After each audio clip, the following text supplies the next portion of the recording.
if I lay down and I play dead and I stay dead, baby you'll get sick of being the monster. Dalam video ini, terlihat seorang wanita tua yang sedang duduk di bangku pengadilan.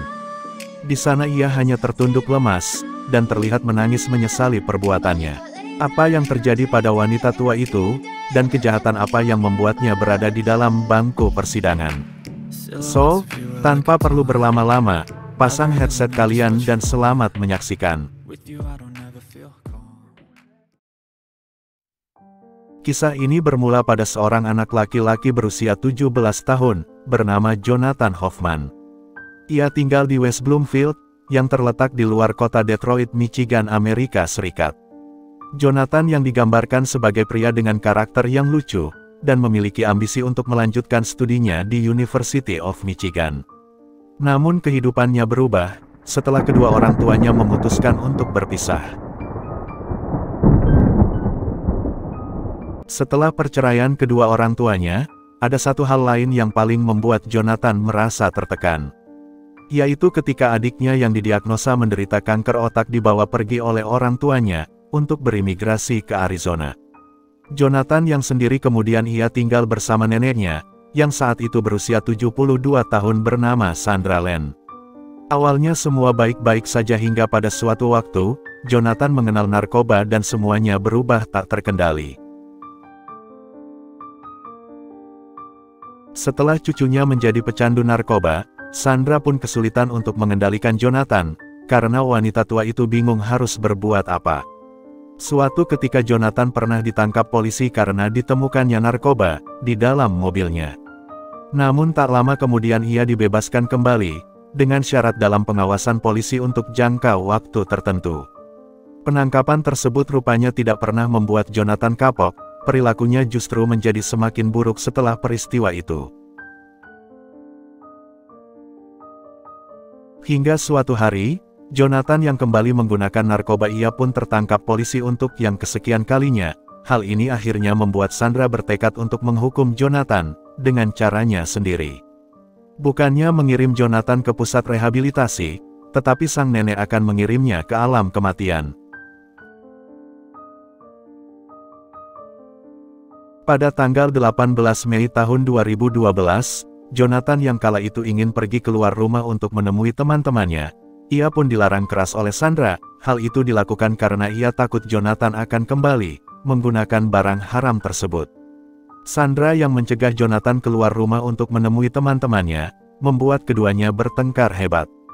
Melihat sikap Jonathan yang semakin hari semakin agresif, kemudian Sandra menyuruh suaminya keluar rumah bersama anjing peliharaannya.